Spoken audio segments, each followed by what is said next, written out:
Assalamualaikum warahmatullahi wabarakatuh. Selamat datang kembali di channel Radius Matematika, channel tempatnya tutorial belajar matematika, menyelesaikan soal matematika. Pada pertemuan kali ini yang akan kita bahas sesuai apa yang tertera pada halaman YouTube awal, thumbnail awal, yaitu bagaimana cara kita menggambar grafik fungsi kuadrat.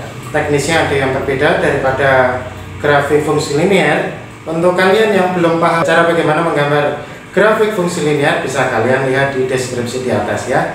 Oke, kita akan bahas sesuai pada halaman awal, yaitu menggambar grafik fungsi kuadrat. Misalkan di sini ada contoh soal nomor 1, misal di sini gambarlah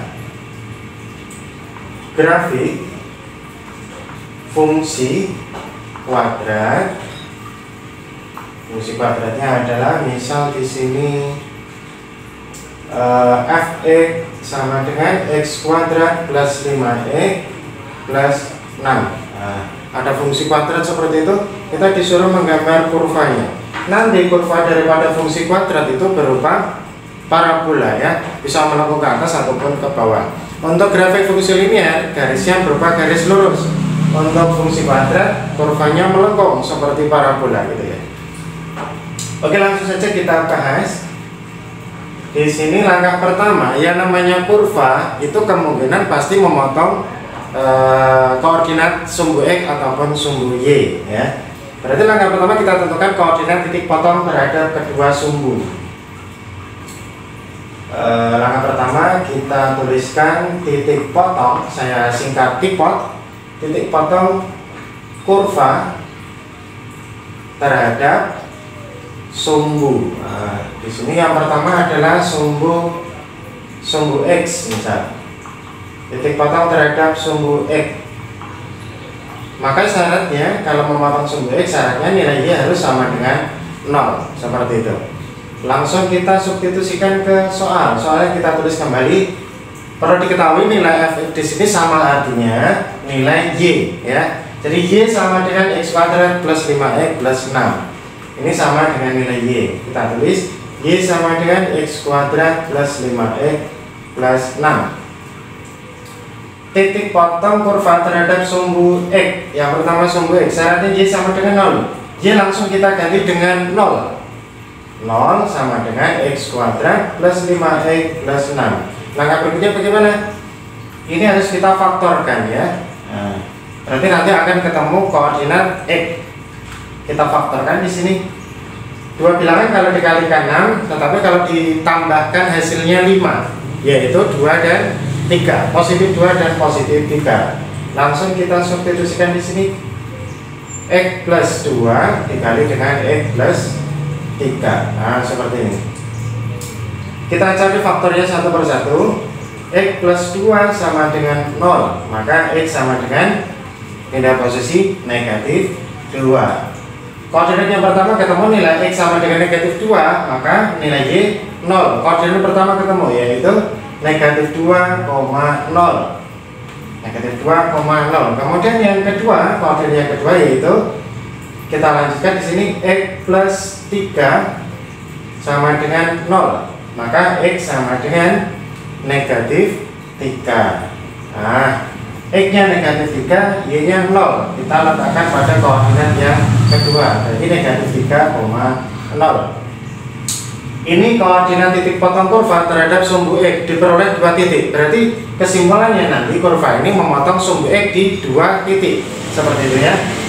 Kemudian langkah berikutnya, kalau kurva memotong sumbu y sekarang. Ini tadi memotong sumbu x, syaratnya y sama dengan 0. Sekarang titik potong yang kedua yaitu terhadap sumbu y, maka kebalikan, yaitu x sama dengan 0. Sekarang x-nya kita ganti dengan 0. Soalnya kita tulis dulu x kuadrat plus 5x plus 6. Langsung kita ganti x sama dengan 0. 0 kuadrat ditambah 5 kali 0 ditambah 6, maka y sama dengan 0 kuadrat 0. 0 ditambah 5 kali 0, 0, 0 ditambah 0, 0, 0 ditambah 6, maka hasilnya adalah 6. Nah, koordinat yang ketiga ketemu terhadap perpotongan terhadap sumbu y, yaitu X nya 0, Y nya diperoleh 6, maka 0,6. Nah seperti ini teman-teman.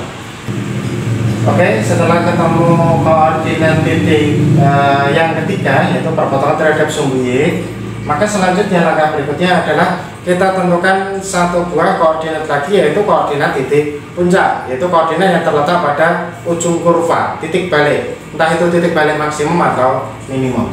Kita cari koordinat titik puncak. Di sini koordinat titik puncak adalah, misal di sini koordinat dia adalah x puncak, y puncak, x puncak, y puncak.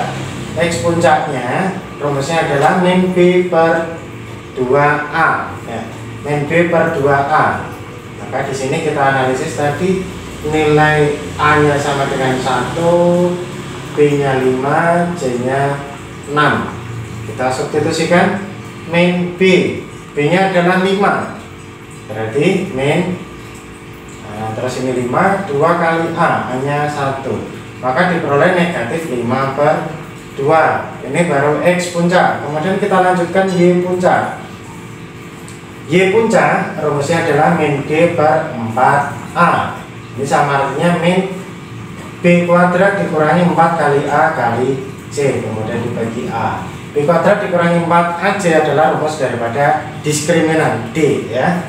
Kita lanjutkan di sini min b kuadrat, b nya tadi 5, berarti 5 kuadrat. 5 kuadrat dikurangi 4 kali a dikali c. Nah, c nya tadi 6, kemudian dibagi 4 kali a, hanya 1. Kita lanjutkan di sini 5 kuadrat 25. 25 langsung dikurangi 4 kali 1 4, 4 kali 6 24. 25 kurangi 24, kemudian 4 kali 1 4. Berarti negatif 25 dikurangi 24 1, berarti 1 per 4. Koordinat titik puncak sudah ketemu, yaitu negatif 5 per 2 dan koma negatif 1 per 4. Kita letakkan di sini negatif 5 per 2 dan negatif 1 per 4. Kemudian setelah diperoleh 4 buah koordinat, barulah kita letakkan pada koordinat kartesius. Kita letakkan keempat koordinat ini. Yang pertama negatif 2,0, negatif 2,0 di sini. Kemudian negatif 3,0 di sini. Kemudian 0,6, 0,6. Berarti di sini. Kemudian koordinat yang terakhir adalah negatif 5 per 2. X nya negatif 5 per 2. Negatif 5 per 2, negatif 5 dibagi 2, 2,5. Kurang lebih di sini 2,5, ya, 2,5. Kemudian Y nya negatif 1 per 4. Turun negatif 1/4, kurang lebih di sini. Nah, negatif 1 per 4, ya. Negatif 5 per 2, negatif 1 per 4, berarti di sini. Ini koordinat titik puncak, teman-teman, di sini. Kemudian keempat koordinat sudah kita letakkan pada koordinat kartesius, langsung kita hubungkan dengan elastis, teman-teman. Kita hubungkan dengan elastis seperti ini. Nah, ini namanya sudah terbentuk. Ini namanya kurva fx sama dengan x kuadrat plus 5x plus 6. Bentuknya seperti ini, teman-teman, ya. Kita kasih judul fx sama dengan x kuadrat plus 5x plus 6. Nah, seperti ini, teman. Cukup penting, ya, tapi agak panjang memang, karena diperlukan beberapa koordinat yang digunakan untuk menyusun fungsi kuadrat. Yang pertama ada perpotongan kurva terhadap sumbu x. Kebetulan di sini diperoleh 2 buah titik potong.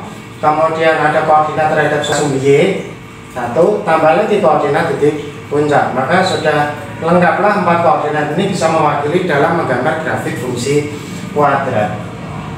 Saya rasa ini yang bisa saya sampaikan, semoga bisa dipahami. Kalau misalkan ada hal yang kurang jelas, silakan bertanya di kolom komentar. Dan jangan lupa, kalau kalian memang suka dengan apa yang saya sampaikan di sini, kalian boleh share ke teman-teman supaya teman-teman yang lain juga pada tahu bagaimana cara menyusun atau menggambar grafik fungsi kuadrat. Dan jangan lupa, kalau kalian suka, boleh kasih like-nya. Terima kasih. Assalamualaikum warahmatullahi wabarakatuh.